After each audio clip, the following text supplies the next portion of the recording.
Где-то даже 5 лет назад здесь была вода. Потерять 2 моря – это очень серьезный счет. Люди поднимают лишний кипиш. Это будет мертвый город завтра. Без России сохранение Каспийского моря решать нельзя. Уровень воды когда-то доходил до сюда. Они все убили. Кто-то наблювал. Человек не понимает, какой дар ему преподнесла природа в виде Каспийского моря.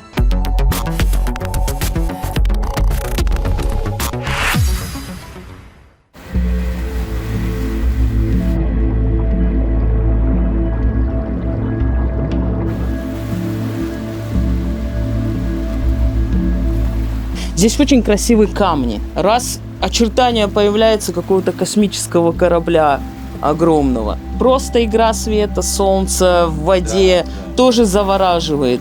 Даже растительный мир, он тоже беден на Каспии, но он не похож на то, что мы видим наверху. Когда погружаемся, бутылки, склянки, банки алюминиевые, вот это все мы забираем. Мы с вами можем посмотреть в ту сторону, и мы увидим уже Очень пакет. много. Народ, экологическое образование, воспитание нашего населения, оставляет желать лучшего. Чуть-чуть повернул голову, и ты видишь, Или вчера пакет, или баклажка, или еще что-нибудь обязательно находишь. объедки, вплоть до того, что даже матрасы бросают. Приезжают с ночевками. Человек не понимает, какой дар ему преподнесла природа в виде Каспийского моря, и он не бережет его. Мы и так сейчас сталкиваемся с тем, что море ушло, часть берега в черте города непригодна для купания. Это либо камни, сегодня мы погрузились, волна, тина, видимость нулевая, так еще заиливание идет дна. Да. И в черте города у нас, наверное, с километр нормальных пляжев не наберется. То, что мы видели раньше под водой, сегодня здесь на поверхности воды. Вот эти все камни, скалы. На 43-м километре мы в этом году уже там были. Там было одно место, мы его называли подводный гриб. Сегодня этот сам гриб на поверхности, а только ножка осталась. Понимаете? Но эта вся же, в принципе, вся красота-то была как раз в том, чтобы все это увидеть было под водой, не на поверхности. Всем привет! Мы сейчас находимся у самого крупного озера на Земле, у Каспия, о котором в последние годы заговорили многие известные исследователи и многие зарубежные СМИ. В интернете стали появляться снимки, сделанные со спутника, с дрона и из самолета, на которых видно, как Каспий отходит от своих привычных берегов. Известно, что Каспийское море, как мы все привыкли его называть, мелеет уже с 2006 года, и уходя, вода оставляет за собой где-то пляжную линию шире, чем это было раньше, а где-то скалистые берега. Мы, как вы уже догадались, с командой Айрана приехали в город Актау для того, чтобы попытаться разобраться, что же сейчас происходит с Каспийским морем, и параллельно, чтобы лучше познакомиться с этим городом.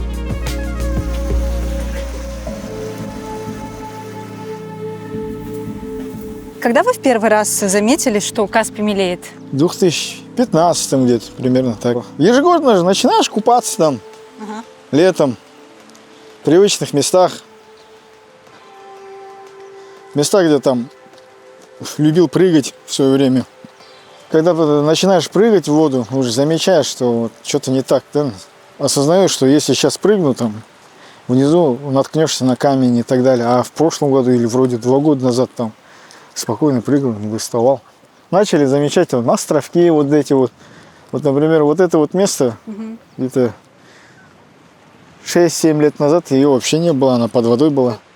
Это все место было под водой, где мы ходим сейчас. Где-то даже 5 лет назад здесь была вода, спокойно. Даже люди купались. Все происходит настолько стремительно, да, Да, как говорите?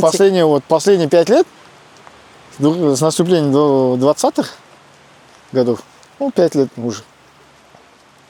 Прям ежегодно понимаешь, что что-то не то, да. С каждой ежегодно какой-то камешек увидишь, какую-то гряду, островок. Например, даже экологи, которые там сейчас на Северном Каспии, они говорят, новые островки появились здесь. Один большой остров соединился с другим из-за обмеления. Ну, в общем, все очень печально в этом плане. Здравствуйте. Мен өзім Шымкенттен келдім, Леңгір қаласынан. Неге Шымкенттен келдіңіз? Сен мына бала шағаның немерелерін көруге келдім, демалуға, пенсияға шықтым ғой қашаннан бері. Нарын жеңдер. Ой, рахмет сізге. Бірінші келгенде мен қорққам даже. Ой, не деген су мынау деп бірінші көргенінде. Қазір енді тартылып қапты ғой совсем. Мына тастардың бәрі көрінбейтін онда. Ешқандай тас ештеме жоқ. Тек қана жағалау құм. Мына жерде құм жоқ, тас қазір бәрі. Құм арыда қап кетті. О, жақта қайда бір 100 метрден ары қап кеткен ғой. Көркейіп тұр ғой енді. Қала көркейгенмен теңіз не то. Теңіз орында емес. Су жоқ. Вот это вот темные отметины на этом камне, то есть уровень воды когда-то вот доходил до сюда, то есть выше, чем вот сейчас вот я, да, 1,82 метра. То есть вот здесь вот тон, да, камня чуть темнее. Вот это вот, видите, темное, вот до сюда. Вот, ну, как бы я вижу, что море уходит, потому что здесь, где мы сейчас с вами стоим, здесь раньше невозможно было пройти вообще. То есть можно было спуститься вот со стороны Тараса Шевченко, спуск, со стороны яхт-клуба.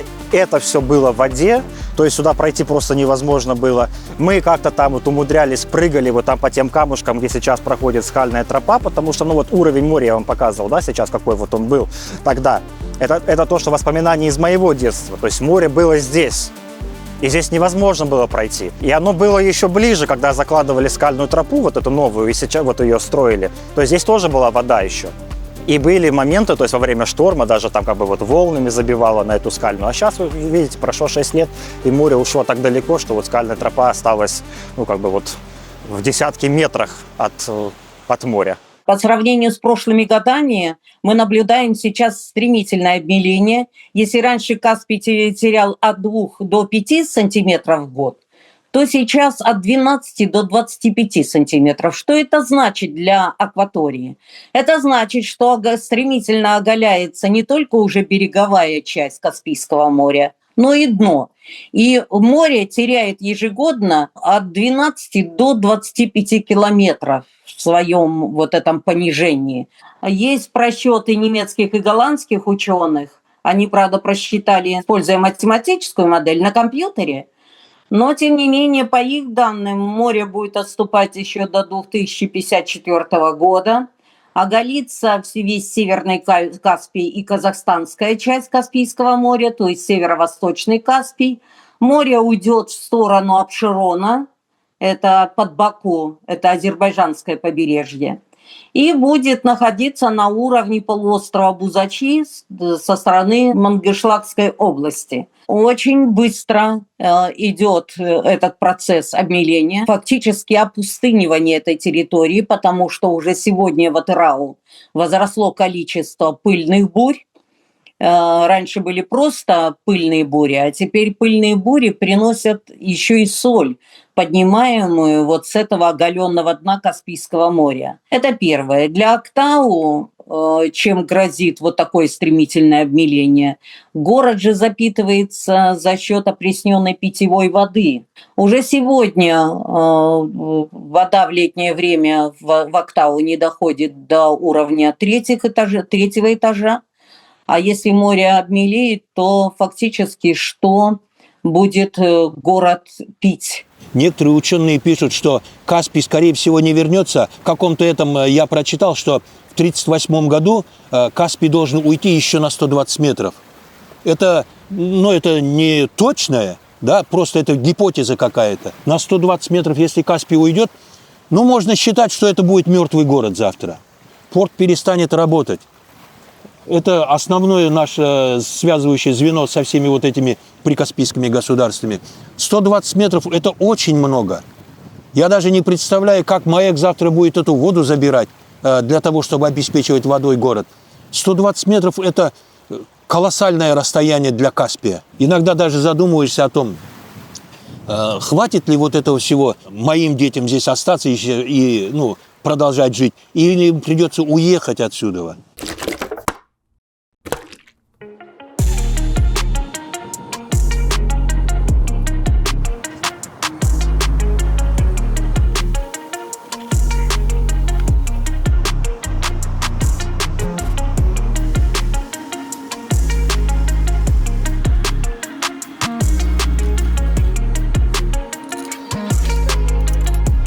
Раньше вот этих всех коттеджей, которые тут стоят, сейчас около 50 их, наверное, их ни одного не было, и был такой очень красивый вид на море. Это тоже не один из первых, а можно сказать, тоже самые первые дома, которые в Актау строились. Заметили, у них немного форма необычная. Обычно дома вот так строятся, они построены именно вот так. Они идут противотайфунные. Поэтому у них немного необычная и такая изогнутая форма. Там лестничная площадка в этих домах еле живая.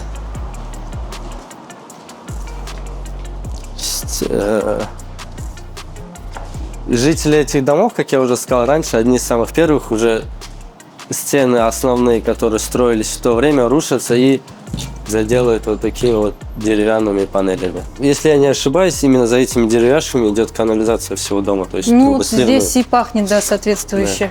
Да. Это осталось, наверное, после дождя. Убирать это никто не хочет.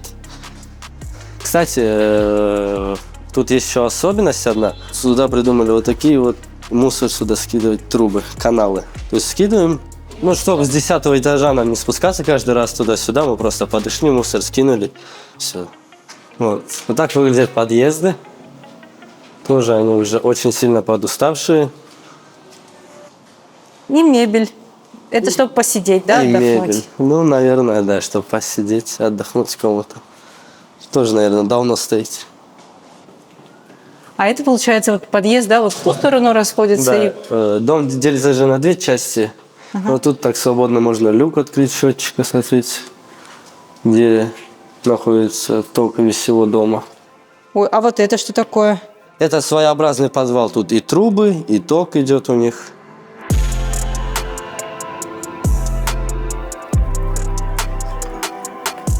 В городе Актау все необычно, начиная от адресов, которые больше напоминают номера телефонов, потому что там внутри скомпонованы номера районов с номерами домов, до архитектуры города. Дома здесь не построены вот такими вот плоскими, ровными, а формой своей напоминают то углы, то ломаные линии, то они такие вот частично полукруглые. Ну и самое главное, дома здесь, в Актау, строили из местных пород, поэтому все они вот такие вот светлые. Интересно, что в 1978 году Международная ассоциация архитекторов присудила Актау, тогда Шевченко, престижную награду имени Патрика Аберкромби за строительство города в тяжелых природных условиях. Ну и, будучи честной, ходя сейчас по Актау, наблюдая, рассматривая здания города, несмотря на потрепанный местами вид очень многих из них, прекрасно понимаешь, что градостроители эту награду заслужили. С тех пор, как мы приехали в Актау, я, разумеется, публикую фотографии в своих социальных сетях. И очень многие из моих друзей уже задавались вопросом, где же я нахожусь, и даже пытались угадать. Многие пишут: не на юге ли ты Европы? Ну, ответ хоть и неверный, но все же логика своя есть. Здесь в Актау и море есть, и вот такие вот светлые фасады старых домов. Вот, смотрите, тут у нас нужду справляют туда-сюда. Да, эти дома самые первые, которые появились в Актау. Такие дома строили у нас в 3-м, в 1-м и до 7-го, до 8-го микрорайона строили именно дома открытого такого галерейного типа. То есть ты можешь выйти с квартиры, и также одновременно может выйти твой сосед, и вы увидитесь друг с другом. Ну, когда этим домам примерно уже около 60 лет, у них, конечно, ну, вы сами видите, вот их состояние немножко уже такое, но внутри они вполне уютные и комфортные для проживания. Даже если снаружи они выглядят как-то уже не так немного. Это что-то стекает, да, с кондиционера? Да, это вот так делают, что тут о соседях заботиться, хоть даже если все вместе на одной галерее живут. Это сделали, вот кондер у них идет, чтобы просто тут не было воды, поставили вот так удобную 5-литровую баклажку, чтобы не образовалась лужа. Когда она накопится, ее просто выльют либо в кусты, либо в сад соседский. Ну, такое удобство создать для соседей. Қалай осы үй сізге? Бізге ұнайды, жақсы, бірақ енді бізге міне мыналардың өңғарып берсе, жекке айтсақ, бізге тыңдамайды. Кімге барсаң соған бар дейді. Бірақ айына біз деген төлеп тұрмыз ғой ақшаны жекке. А жеп ешіне жауап бермейді сізге? Жоқ, ол айтады, мен былтыр 3 кезек бардым. Бізге ана бірінші микрорайонның жегінің бастығы бізге 4-ке келді ғой. 4-ке келіп еді. Ол айтады, біздің да қылмаймыз дейді. Қайда барсаң онда бар дейді. Менің деген ана кіржайық тұрған деген жоғарын көрсең, даже мына арматуралардың бәрі түсіп қалған. Бір күн болмаса бір күн, анада бір күн баламның мында иығына түсті. Хорошо, ол басына түскен жоқ. Ол балам өліп қалса маған отвечать етпейді ғой, я бала тауып бермейді маған. Міне мыналарды деген өзіміз сыладық, мінекей, міне мынау деген. Мынау түсіп, мынау деген қимылдап кетті. Сылқылдап қалды. Сосын мынаны өзіміз сыладық. Мына шипыр сынды, міне бұны өзіміз бірдеңе қылып қойдық. Сосын міне былтыр осыдан тас түсе ме, ана бірінші этаждағы қатын бізге қайлайды. Неге түсіресің деп. Ал оны мен түсірмеймін ғой, міне жел болды, төне түсіп жатыр төнекей.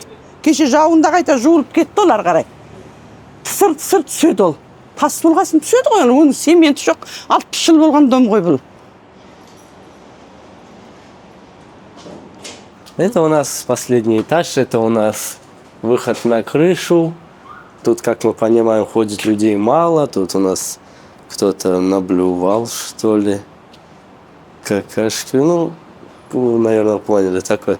Это дома как проходной двор, можно сказать так. И в соответствии чего вот такая картина образуется. А внизу дома никто не пробовал ставить домофон, чтобы как раз... Есть некоторые дома исключения, но поверьте мне, они год-полтора живут, потом их просто ломают. Мангышлак. Тысячелетия назад отступившее море обнажило пустынные просторы полуострова. Его комбайны превращают бывшее морское дно в прекрасный строительный материал. Каждый выпиленный из ракушечника блок в 5 больше обычного кирпича и втрое его дешевле. Как вот вы отличаете ракушечник от чего-то другого? По виду? Вот камень же, это вот ракушечник, это горная порода. Вот видите, вон камень. Вот размер его. Вот, это 20, это 40, 39. А вы не знаете, что вот это вот за здание за вот заборчиком, за калиткой? Это барачные здания. Вот первая школа, которая у нас более-менее современная, была именно вот из такого барака была. Вот в таком бараке мы учились. Именно здесь учились. То есть вы сюда ходили в школу, да? Нет, дальше был еще именно такой же барак. А вот в этом бараке кто жил или учился, не знаете? Здесь была контора. Вот это деревянная, видишь, это первый барак, это где-то 59-е, 60-е годы, наверное, постройка. В 67 году окончил школу. Ага. Уже вот это микрорайон все было. Строил уже ПУС такой, при Каспийском управлении строительства.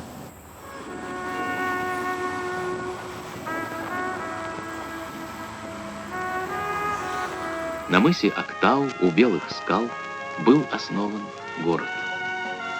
Впрочем, сначала был первый десант. Молодые, веселые парни, были первые палатки, которые срывал шквальный ветер, были первые буровые и первая нефть Мангышлака. И была мечта о светлом, красивом городе. Парк Акбота, или в прошлом парк Приморский, одна из исторических локаций в Актау. В конце 50-х годов советские геологи отправились сюда, на полуостров Мангышлак, для того, чтобы найти здесь урановую руду. И первый лагерь геологов был разбит во впадине Карагие, однако туда было тяжело доставлять грузы, еду и воду для ученых, поэтому второй лагерь геологов разбили уже здесь, прямо на территории вот этого парка. И уран, и нефть, и редкоземельные металлы советские ученые здесь, на Мангышлаке, нашли, поэтому очень быстро вслед за геологами сюда отправились еще и строители. С 61 по 63 год здесь существовал поселок Актауский, который затем стал городом Актау, но только почти через год поменял название на Шевченко. И вернуть ему историческое название Актау смогли только в 1991 году. Однако здесь важно понимать одну вещь, что строительство города вот в таких тяжелых условиях, посреди пустыни, где нет источников пресной воды, его строительство в разгар холодной войны, после того, как ученые обнаружили здесь уран, просто не могло быть интуитивным и безобидным. И главное свидетельство тому – это то, что МАЭК, Мангистауский атомно-энергетический комбинат, не просто творил чудеса и превращал соленую воду в пресную, он еще и как побочную продукцию производил оружейный плутоний, который может быть использован при изготовлении ядерного оружия.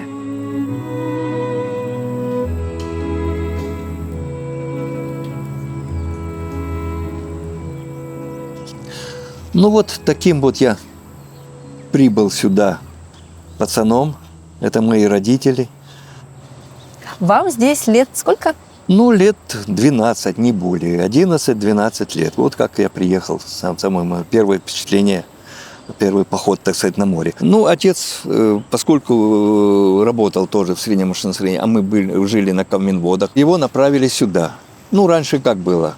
Партия сказала «надо», комсомол ответил «есть». Он приехал сюда в апреле месяце и немножко тут уже где-то обустроился. А мы с мамой там продали дом, вот, и приехали вдвоем с 4 чемоданами 28 августа 1960 года. Все это было в подчинении Министерства среднего машиностроения. Вот. Кстати, даже вот название Министерства среднего машиностроения для пущей секретности. Потому что было министерство там легкой промышленности, тяжелой промышленности, там сельского хозяйства. А тут среднее машиностроение. Вроде ни то, ни сё. Министерство среднего машиностроения всегда работало, так сказать, в секретности. Ну как это так сразу сказать, что мы на войну работаем, что ли? Ну, в то время, во время Холодной войны, как-то не афишировали. Ну, естественно, город был закрытый, засекреченный. Вот. И поселок Актау – это только административно местный поселок, а вообще отчетное было название Гурьев-20, поскольку Гурьевская область была. И вот, значит, Гурьев-20 – это промышленный город закрытый. Потом, когда открыли в районе Житыбая нефть, это было такой хороший момент, который можно было обойти секретность и рекламировать уже город как город нефтяников. Вот про нефтяников, да, город нефтяников, вот, строится, вот, мы тут строим, мы молодцы. А про уран уже молчали, и вот тогда выплыл город Шевченко уже как город нефтяников. Говорят, что если бы на полгода раньше уран нашли бы вот в Усть-Каменогорске, то Актау бы, наверное, и не было, потому что там как бы и состав по качественному урана и так далее, нежели здесь. Но раз здесь уже уран был найден, и там в Москве были приняты решения, и был вот разработан первый в мире реактор на быстрых нейтронах, вот БН, он так и расшифровывается, то есть это реактор на быстрых нейтронах, 350 его мощность на мегаваттах, который, ну, наверное, может быть, удачно можно было здесь как бы реализовать, построить, урановые карьеры рядом, там фабрика по обогащению, там, значит, сначала это была небольшая, потом это в виде завода уже появилось впоследствии по обогащению. Не занятая практически территории, населением территория, в случае неудачи, допустим, зона отчуждения, не разведанные на тот момент, то есть еще запасы нефти и газа еще не знали. Поэтому, в принципе, как бы, ну и не предполагали, что если в зону отчуждения вдруг что-то попадет, то как бы вот в случае аварии какой-то, что там что-то потеряют. То есть на весах, наверное, этого не стояло. Ну и вот... И вода Каспия для охлаждения. И да, и источник воды. То есть Каспий рядом, потому что, да, для атомной станции нужен источник, постоянный источник воды, достаточный. Вот. Ну и как говорят, опять-таки, то есть вот все время вот люди, кто приезжает в Актау, говорят, почему такая холодная вода у вас? То есть, как бы, вот вроде лето, солнце печет там под 40, да, то есть, а вода такая ледяная. Для охлаждения реактора была выбрана самая холодная точка на Каспии тогда. Когда его возводили экспериментально, смотрели, особенность его была в том, что, то есть, это опять-таки, то есть, отходы, которые от его деятельности происходят. Это готовый оружейный плутоний, который можно было бы использовать вот, в начинках ядерных боеголовок. Вы тогда мне сказали, что МАЭК – это такое сердце города. Он до сих пор продолжает быть сердцем города? Производство воды, электроэнергии, тепла – все сконцентрировано здесь. То, что это сердце города, это однозначно, да, и по сей день. К сожалению, наше сердце болеет в связи с возрастом, износом инфраструктуры и оборудования. Надо сказать, что МАЭК теперь покашливает на другом топливе, на газовом, ведь в конце 90-х ядерные реакторы закрыли и оставили охлаждаться на много лет. Уран из Актау тоже вывезли. В общем, операция по ребрендингу прикаспийского города в целом удалась, и сегодня мы ассоциируем Актау совсем с другим, правда, не только с нефтью, но и с постоянными проблемами с питьевой водой. Да и несмотря на планы сделать Актау похожим на Баку или Дубай, пока город похож только на себя. Ну что ж, вот так может выглядеть улица в Актау. Справа от меня пляж, а слева рядком выстроились, на первый взгляд, недешевые гостиницы. Хотя вот насчет этой я точно знаю, что она не дешевая, потому как видела цены на номера в интернете. И вообще вот эти отели в Актау, разумеется, не единственные. В городе есть на любой вкус как старые, так и новые. Есть и международные бренды, такие как Holiday Inn, а за чертой города есть и вовсе не бюджетный Риксос. Но, к сожалению, весь город Актау вот так, как эта улица, не выглядит. Да и туристическая индустрия здесь семимильными шагами не развивается.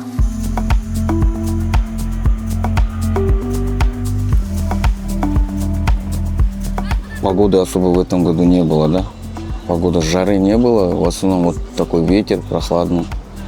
А так, если бы сильная жара была бы, вода теплая была бы, наверное, поток людей бы другой был, может быть. А к вам вообще на яхтах покататься кто приходит? Ну, в основном приезжие гости города. Больше надо фестивали проводить. Вот как вот Джейлок провели концерт, сколько людей приехало, стеклось, это сколько, допустим, все гостиницы забиты, всем работа есть, да?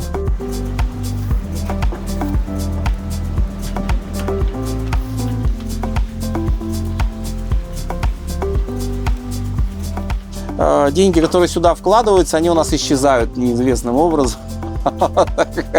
Куда-то деваются все, то есть как бы вот они приходят и проходят, то есть, а инфраструктура не появляется, деньги тратятся, да, я знаю, что они маленькие. На самом деле, вот в плане яхтенной инфраструктуры, да, то есть Актау – это лучшее место на Каспии. Российская часть – это Астрахань, Комары, Камыши, тем более там сейчас мелко, там это не море. Махачкала, там у них перманентные спецоперации, то есть там у них то браконьеров ловят, то террористов, то есть там в Махачкалу даже вот яхтсменам запретили заходить нашим, например. Азербайджан, там очень сложная навигационная обстановка. Там 150 лет добывали нефть, в море там куча всякого бетона, металла, там мусора всякого, вот, связанного с нефтянкой. Опасно. А Иран? Ну, Иран, вы знаете, он у нас под санкциями. Если брать казахстанскую часть, ну, Атырау, там, понятно, тоже Комары, Камыши, так же, как и Россия. То есть, а здесь очень хорошее место для яхтинга. Вот, по сути, здесь много интересного, что на побережье. Здесь достаточно нормальные глубины. То есть, как бы, ну, мало укрытий, но они есть для яхт. Вот, если бы здесь была, например, марина, ну, марина – это стоянка для яхт, да, то есть я поясню, то она бы достаточно быстро заполнилась яхтами, это было бы востребовано. Вас пугает то, что может произойти с Каспием дальше? Потому что говорят, что он будет мелеть и еще больше. Ну, будет мелеть, будем копать. Вода уходит, дно вылазит. Мы делали очистку дна, так называемую, да, то есть, в общем-то, копали два канала, то есть с этой стороны причала и с другой. На это у нас мы потратили примерно 15 миллионов тенге вот, за последние 2 года. Если бы мы этого не сделали, сейчас у нас лодка стояла бы на суше, потому что если вы посмотрите вон туда, то есть видите, вот какая там естественная глубина, да, то есть, а здесь сейчас под нами примерно 2 метра. Сегодня танкеры, которые грузятся нефтью, они не загружаются 100%, потому что иначе, то есть, они сядут на, ну, как бы, на мель. То есть идет загрузка там порядка, ну, там 70-80% от общего объема. Это же тоже экономическая здесь рентабельность и так далее. Порт Курык, который был построен относительно недавно, в этом году начал проводить уже дноуглубительные работы. А потом наш крупнейший проект месторождение Кашаган по добыче, да, вот углеводородов, там вот нефти. Там тоже мы же с вами знаем, да, что это не платформа какая-то, то есть это насыпанные искусственные острова. Как добираться туда? То есть как останавливать разлив, если море будет все время уменьшаться? Это же вопрос безопасности персонала. То есть их надо туда доставить, привезти, увезти, там грузы и все остальное. Поэтому там тоже компания проводит дноуглубительные работы, вынуждена проводить. Они уже проводили, и сейчас они планируют опять проводить дноуглубительные работы, потому что море продолжает мелеть. Напоследок мы решили отправиться в село Баутино, историческое место, рыбачий поселок с конца 19 века. Там, кстати, есть свой порт, который очень пригодился во время разработки месторождения Кашаган. Мы хотели отыскать там моряков, то есть тех, кто должен постоянно держать руку на пульсе Каспия, но, увы, в порту с нами разговаривать не захотели. Так что мы отправились на поиски рыбаков и бывших работяг рыбной промышленности. Но и их, надо признаться, очень долго вылавливали. Жамандық тіпті болмасын. Ата-баба әулиелерінің қасиеттері де қолдасын. Қадір болсын жолдасын. Қайны, ерен, 40 жылтын періштелер бәрімізді де қорғасын. Портқа 53 жыл. Неге көшіп келдіңдер дейді фортқа? Ол уақытта шалым капитан болып пароходқа, тона Сәлиянға барады, сондайға көшіп келдік. Теңіз дейтін ол уақытта мына ернекке соғып жатыр, мына биік тау бар ғой. Соның ернегіне іргесіне соғып жатыр теңіз ол уақытта. Ол уақытта келкі дейтін болады. Келкі деген аяғының астында бұртылдап жатыр. Қазір жейтін таба алмай отырсың ғой. 60-шы жылдар кейінде тартылып жатыр ғой. Мына Маңғышлақ флот дейтін мекеме болды. Бүкіл мына Каспий теңізінде балық аулайтын. Осы үш қаланың Баутин, Форт, Аташ бәрі со 3000 адам сода жұмыс жасады. Фортта Автоваз дейтін мекеме болды, үлкен транспорт. Карьер дейтін карьер бар, ұлутас өндіретін, сонда жұмыс жасады. Мына үкімет құлағаннан кейін мына Маңғышлақ флотты бәрі пароходтар жан-жаққа сатып, в общем, жоқ қылып жіберді жерді.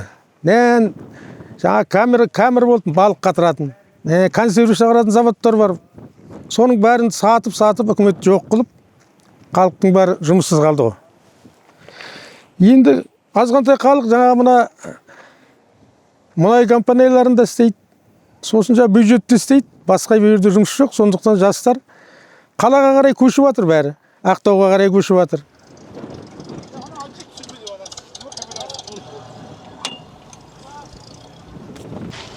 Вы рыбак или как? Нет, я любитель так. Паникуют все, в Каспий мельчает, уходит. Этого ничего не происходит. Это просто люди поднимают лишний кипиш.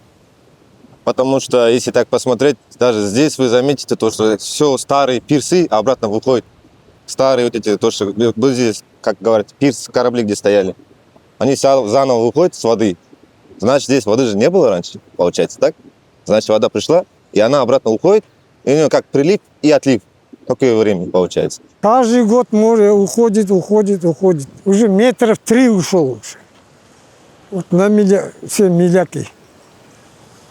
То есть раньше оно где-то вот до сюда доходило? Да, раньше вот пляж был, вот море был, а сейчас вот где море ушел.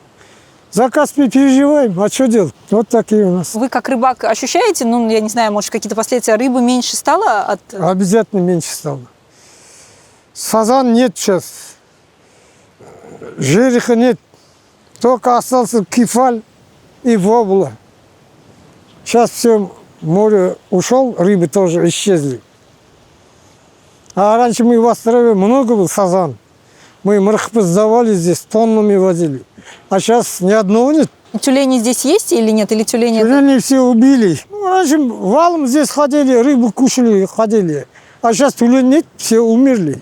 Как заядлый рыбак, да, любитель. Кого вы вините в том, что рыбы меньше и Каспий уходит? Кашаган больше не знаю где. Править, наверное, Кашаган. Больше никак. Есть увеличивающееся загрязнение Каспийского моря. Оно связано как с нефтянкой, так и со сточными водами. И даже пластик сегодня становится проблемой для Каспия.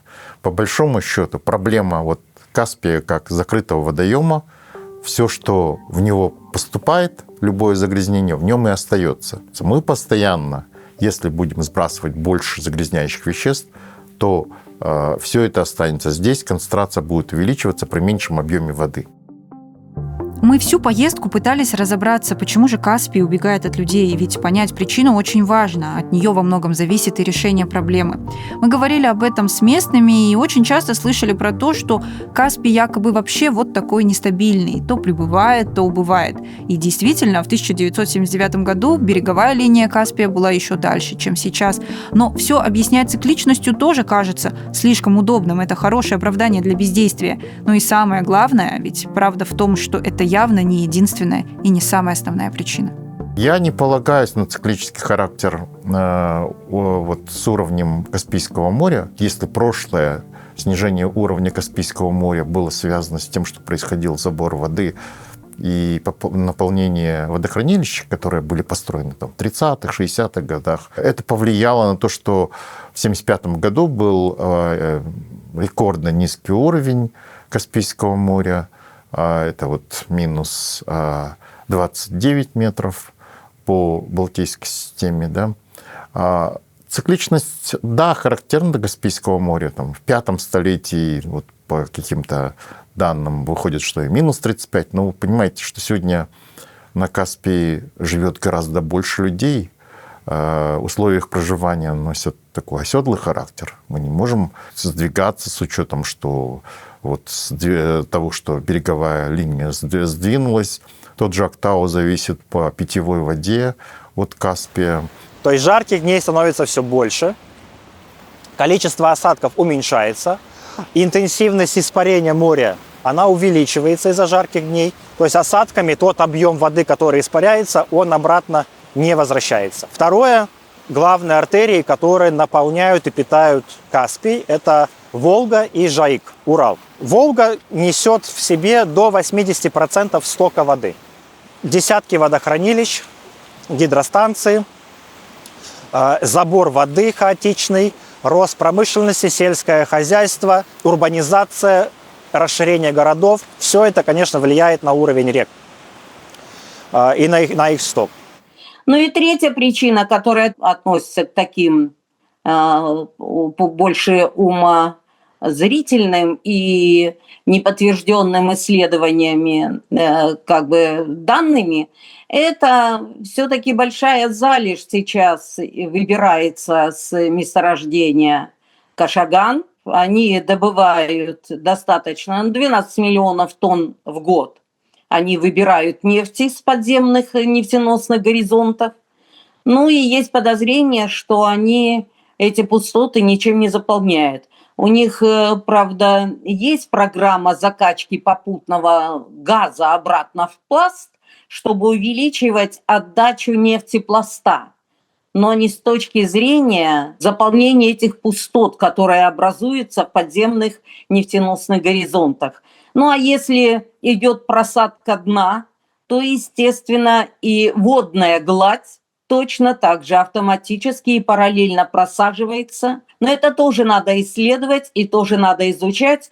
Но, в общем-то, сегодня называются 3 причины, по которым идет резкое обмеление Каспийского моря.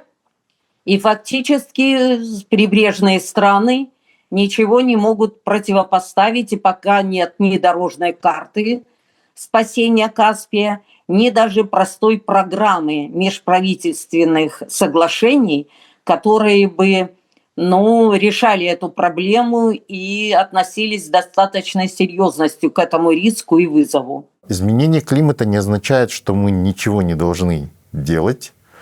Вот. Это делается просто на другом уровне. Не на уровне отдельного человека, а на уровне государств, руководства. Без России сегодня вопрос о сохранении уровня Каспийского моря решать нельзя.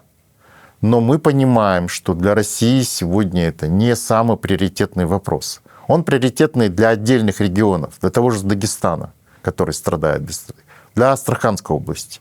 Но Россия большая, это несколько регионов для большой России. Для нас тоже несколько регионов, но мы слишком зависим от Каспия, чтобы сказать, нет, мы отложим этот вопрос. Мы понимаем, что идет изменение климата, но в какой-то период все-таки режим осадков меняется, да, то есть и по бассейну реки Волга выпадет много воды. Во-первых, этот объем нужно будет все-таки обеспечить его сток в Каспийское море. То есть вместо того, чтобы Россия строила еще водохранилище, а такое тоже возможно, или же по максимуму наполнять опять водохранилище, когда эти дожди прошли по бассейну реки Волга, то нужно договариваться. Это тот способ, которым можно решать эту проблему. Какая страна больше всего страдает от обмеления Каспия? Я думаю, что это Казахстан, в силу того, что северная часть мелководная, и потом мы от Каспия зависим. Это Каспий наш кормилец, Каспий наш транспортный коридор в Европу. Поэтому для нас, конечно, Каспий гораздо важнее, чем для многих других стран. Для Азербайджана тоже важный вопрос. Хотя они не находятся в мелководной части, но у них обмеление касается Абшеронского полуострова, где живет там, по-моему, четверть, если не треть населения всего Азербайджана. Мы с вами оказались перед очередным экологическим вызовом и фактически возможностью исчезновения второго моря, нашего Каспийского. Короткий период времени потерять два моря – это очень серьезный счет и крупный. Вот так выглядит уходящий Каспий в селе Баутино. И знаете, казалось бы, его обмеление очевидно. И мировая общественность, и известные и уважаемые казахстанские экологи уже давно бьют тревогу, но все же многие местные жители продолжают верить в то, что Каспий уходит, но обещает вернуться. И знаете, хотелось бы верить этим оптимистам, очень хотелось бы, чтобы они были правы, но все же как важно не упустить этот самый момент и не бездействовать, особенно помня о том, какая судьба постигла Аральское море.